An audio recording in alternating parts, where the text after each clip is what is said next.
Assalamualaikum warahmatullahi wabarakatuh.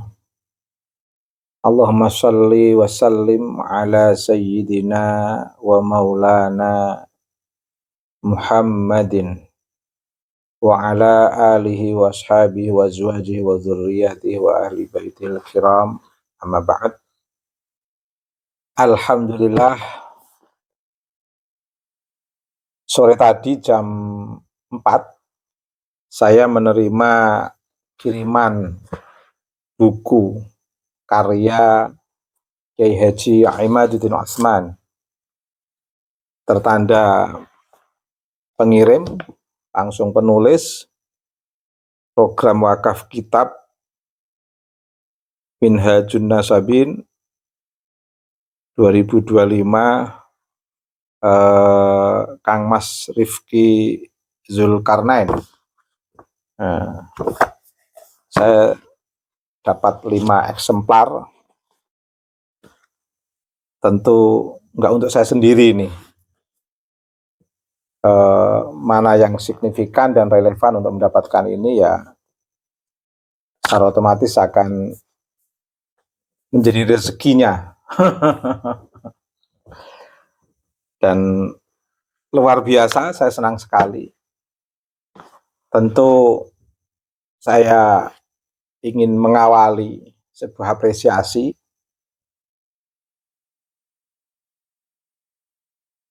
berharap Kiai Imad selalu dalam anugerah Allah berupa kesehatan dan dimudahkan untuk melanjutkan visi misi risalah kenabian yang telah berlangsung di Nusantara ini, dari risalah kenabian berlanjut melalui risalah kewalian para wali songo, kemudian dilanjutkan oleh para santri, para kiai, alhamdulillah sampai kepada Kiai Imad. Semoga beliau bisa menjadi penanda mazahirul ummah yang penuh berkah, bermanfaat, dan bisa melanjutkan keberlangsungan keilmuan dalam tradisi pesantren di lingkungan Nahdlatul Ulama, juga bisa mewarnai pengembangan aturos di lingkungan umat Islam, dan bisa merefleksikan dalam sebuah gerakan yang betul-betul membebaskan dan mencerahkan. Dan sebelum saya membuka buku ini, saya tadi habis maghrib, saya baru buka bungkusan paketnya, jam 4 sore saya menerima, tapi saya belum buka buku ini, jujur saja. Sebelum saya rencana membuka buku ini setelah suasana santai, nyaman, karena tadi hujan deras sore hari. Dan sebelum membuka buku ini, saya ingin mengawali hadrah. Tentu hadrah untuk para ulama, amilin, mursyidin, dan para luhur di Nusantara ini, bil khusus kepada Kiai Imad. Semoga menjadi kekuatan tersendiri untuk terus berkarya dan gigih dalam melanjutkan perjuangan para guru, para waskito yang benar-benar membebaskan dan mencerahkan. Baik, izinkan saya berhadrah bagi yang kebetulan menyaksikan ini bersamaan dengan hadrah saya, mohon untuk turut bersama-sama membaca Fatihah sesuai dengan tahapan hadrah yang saya refleksikan, dan berkah untuk kita semua, juga untuk keberlangsungan hasanatul ros di Nusantara ini ila yaumil qiyamah. Baik, bismillahirrahmanirrahim. Ila hadrati Nabil Mustafa Sayyidina Muhammadin sallallahu alaihi wasallam wa alihi wa sahbihi wa azwajihi wa dhurriyyatihi wa ahli baitil kiram. Al-Fatihah. A'udzu billahi minasyaitonir rajim. Bismillahirrahmanirrahim. Alhamdulillahirabbil alamin arrahmanir rahim maliki yaumiddin. Iyyaka na'budu wa iyyaka nasta'in. Ihdinas siratal mustaqim. Shiratal ladzina an'amta 'alaihim ghairil maghdubi 'alaihim waladdallin. Amin. Semailah hadrati ikhwanihim al-anbiya'i wal mursalin alaihimus salatu wassalam wal malaikatil muqarrabin wal awliya'i wasyuhada'i wassalihin wa baqiyati sahabati wal qarabati wal khulafa'i minal muhajirin wal ansar wa jami'it tabi'in wa tabi'it tabi'in wal ulama'il amilin wal musannifin al mukhlisin wal a'immatil arba'ah al mujtahidin wa jami'il qurra wal huffaz wal mufassirin wal fuqaha wal muhaditsin, khususan al-Imam Muhammad Idris Asy-Syafi'i wal Imam Abu Hasan al-Asy'ari wal Imam Abu Mansur al-Maturidi wal Imam Abu Hamid Muhammad bin Muhammad al-Ghazali wa awliya itis'ah, khususan Sayyid Ali rahmatullah wa usulihim wa furu'ihim, khususan Asy-Syaikh Ahmad al-Mutamakin wa Syaikh Sambulasem wa Syaikh Ismail Muhammad wa Ki Abdullah Munji wa Ki Abdullah Salam wa Ki Abdullah Abu Hafid wa Kiai Syahid Kemadu wa Kiai Ahmad Mamuddin wa Kiai Munawir Kapi wa Kiai Muntaha Asy'ari wa Kiai Arwani Kudus wa usulihim wa furu'ihim lahum bi ihsanin ila yaumiddin ridwanullahi ta'ala alaihim ajma'in wa ila hadratil ulama al-mursyidin, khususan ila hadratil Imam Ja'far Shadiq, Imam Muhammad Baqir wa masyayikh ahli silsilatil Qadiriyah wa Naqsyabandiyah, khususan Sultanul Auliya Qutbir Rabbani Sayyidina Syekh Abdul Qadir Al-Jilani wa Syekh Ta'ifatus Sufiyah Sayyidina Syekh Abil Qasim Junaid Al-Baghdadi wa Syekh Bahauddin An-Naqsyabandi wa Syekh Taifur Abi Yazid Al-Bustami wa Syekh Abdul Karim Banten wa Syekh Ahmad Khatib As-Sambasi wa Syekh Nawawi Al-Bantani wa Syekh Muhammad Saleh Darat As-Samaranji wa Syekh Mahfud At-Tirmizi wa muassisi Jam'iyyah Nahdlatul Ulama, khususan Syekh Hasyim Asy'ari wa muassis Jam'iyyah Tariqah Al-Mu'tabarah An-Nahdiyah, khususan Syekh Muslih bin Abdurrahman Al-Maraqi wa Syekh Ahmad Mutahhar wa usulihim wa furu'ihim minas shalihin ajma'in. Al-Fatihah. A'udzu billahi minasyaitonir rajim. Bismillahirrahmanirrahim. Alhamdulillahirabbil alamin arrahmanir rahim maliki yaumiddin. Iyyaka na'budu wa iyyaka nasta'in. Ihdinas siratal mustaqim. Shiratal ladzina ghairil maghdubi 'alaihim waladdallin. Amin. Semailah jami'ahil kubur wal muslimina wal muslimat wal mu'minina wal mu'minat min masyariqil ardi ila maghribiha barri wa bahriha, khususan ila abaina wa ummahatina wa jaddatina wa jaddatina wa masyayikhina wa masyayikh masyayikhina wa asatidati asatidatina wa liman ahsana ilaina wa liman istama'na hahuna bisababihi hadratir ruh wa hadratir ruh wa hadratir ruh, khususan ila akhi fillah rahimahumullahu wa ghafarahum. Al-Fatihah. A'udzu billahi minasyaitonir rajim. Bismillahirrahmanirrahim. Alhamdulillahirabbil alamin arrahmanir rahim maliki yaumiddin.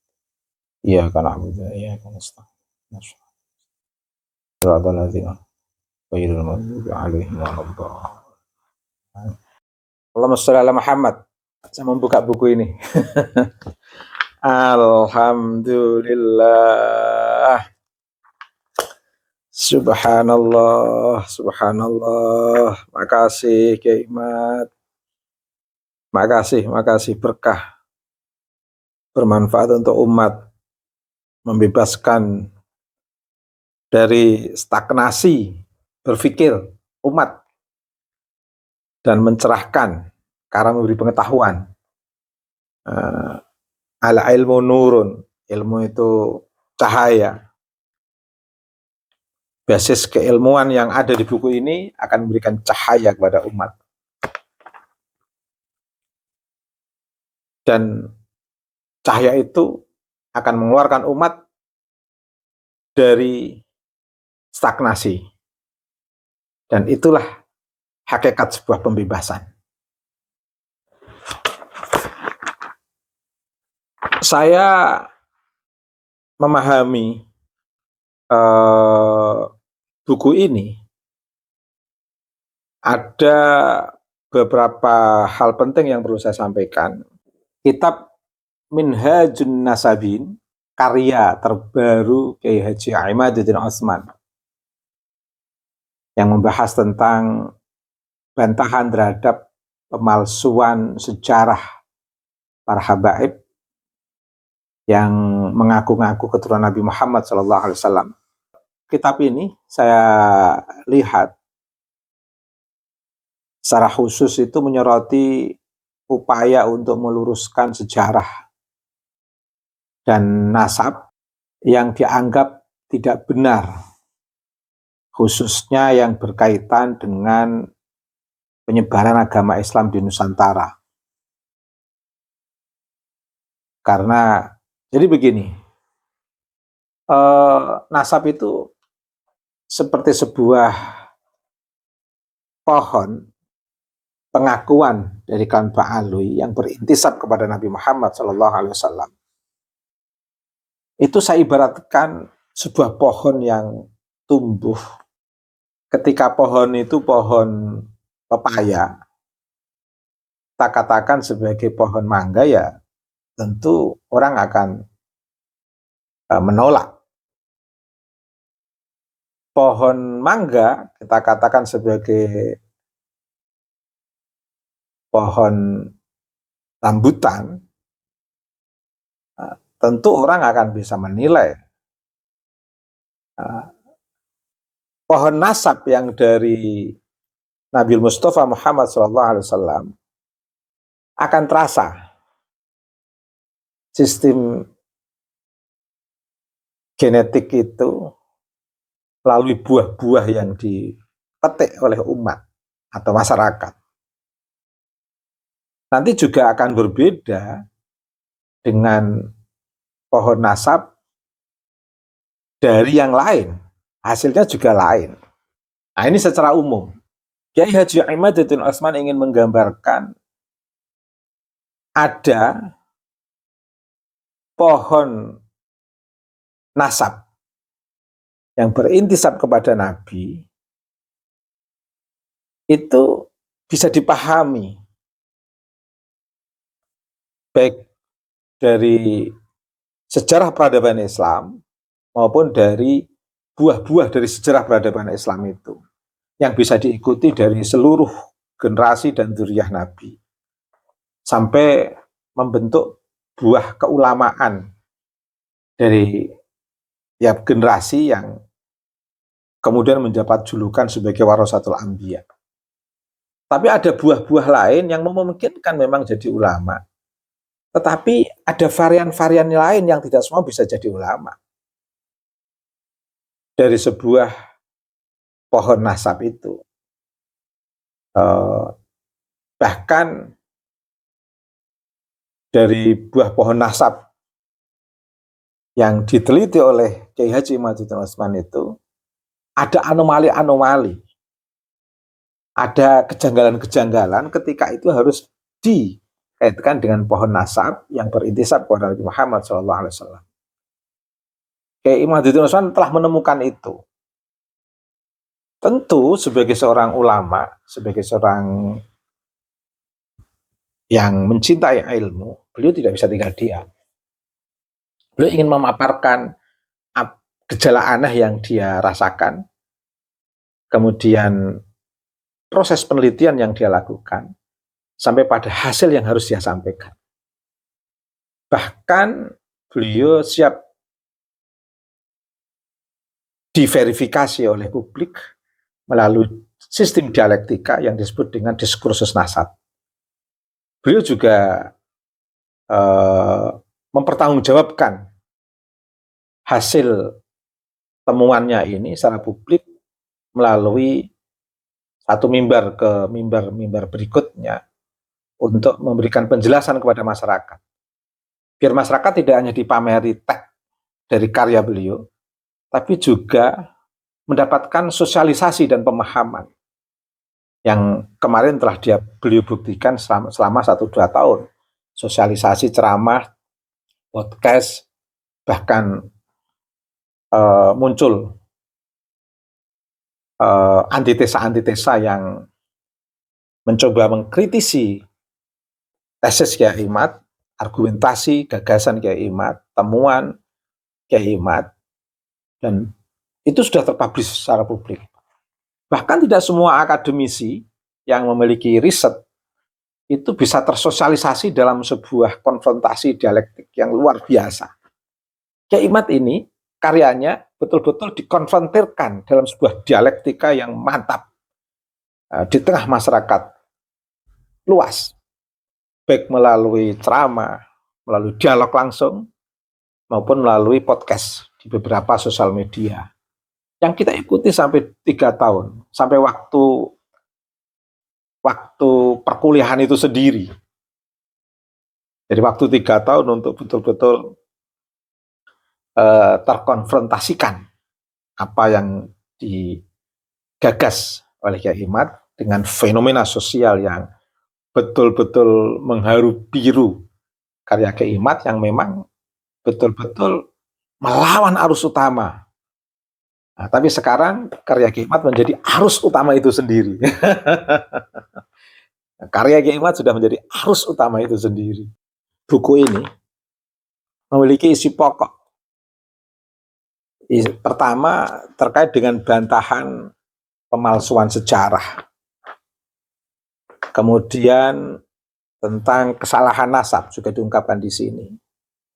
Tentang bantahan pemalsuan sejarah, beliau menegaskan atau menyajikan di kitab ini dengan argumentasi dan bukti untuk membantah klaim sejarah yang dianggap tidak akurat terkait dengan penyebaran Islam di Nusantara oleh para habaib.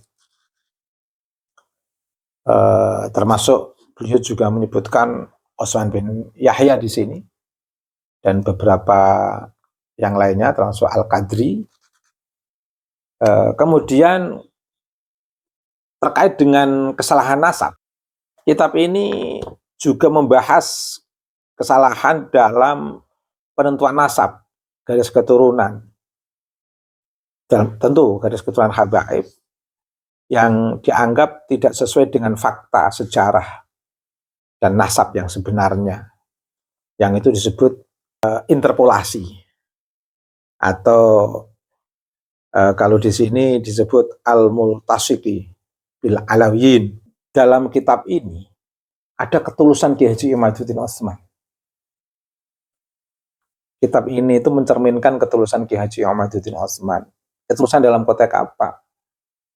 Ketulusan dalam memberikan penjelasan yang benar tentang sejarah dan nasab habaib,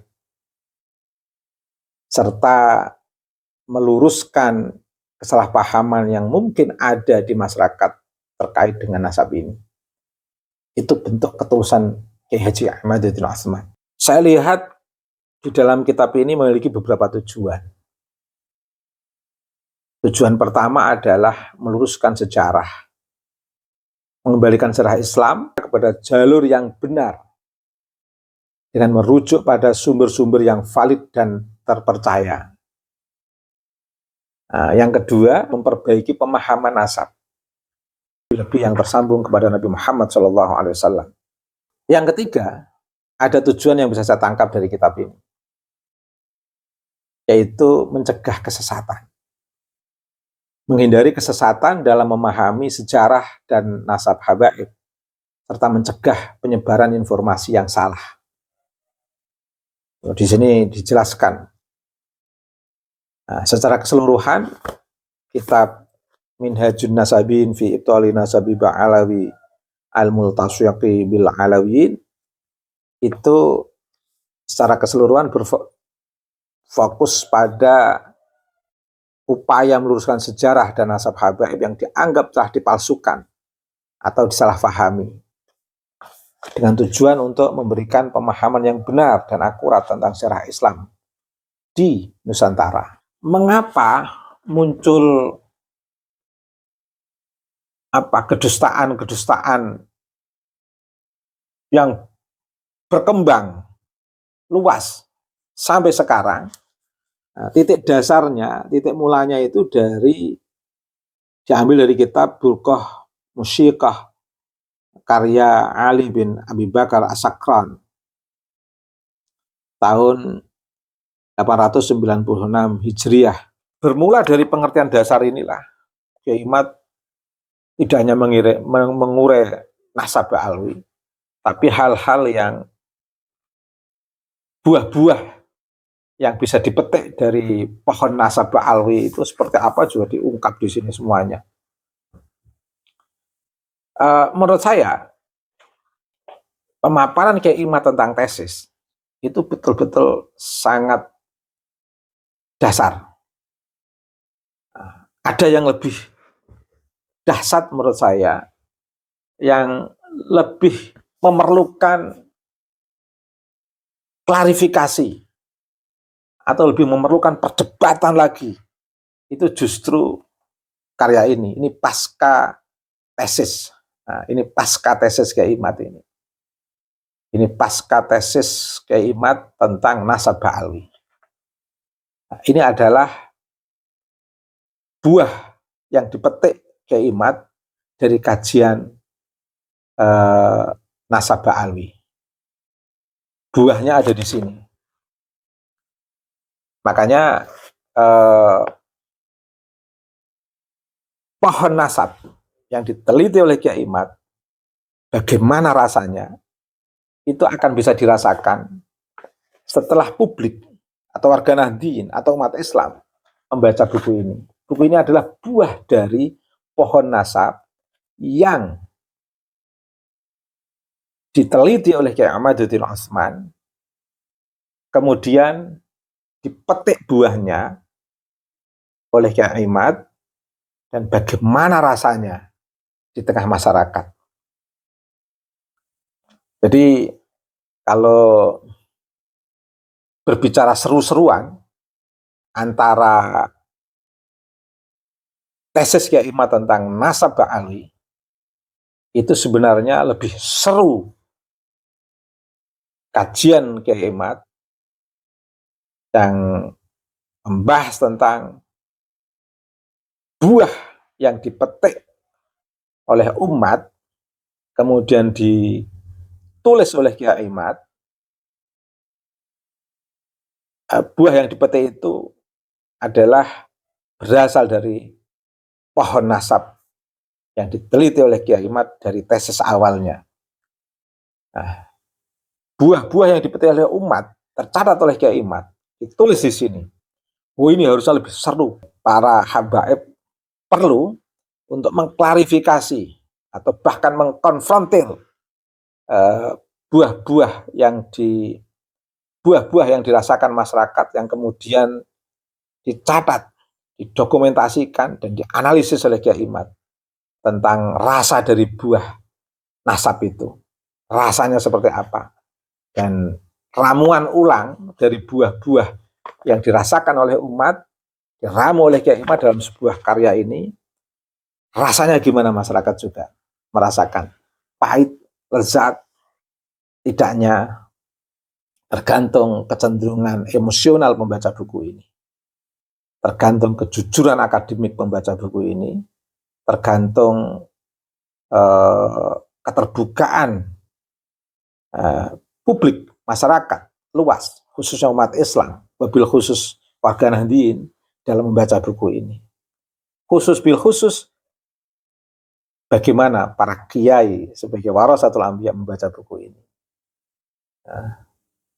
Tergantung kecenderungan dari masing-masing para kiai. Yang jelas buku ini adalah ramuan dari buah-buah pohon nasab yang dirasakan oleh masyarakat, diramu ulang oleh Kiai Ahmaduddin Utsman, dan disajikan kepada kita. Monggo dibaca, semoga berkah seperti prinsip awal yang saya sampaikan, kitab ini memberikan pengetahuan dan itu adalah cahaya yang menyinari mereka yang sedang mengalami stagnasi untuk keluar dari stagnasi, dan itulah hakikat pembebasan. Terima kasih.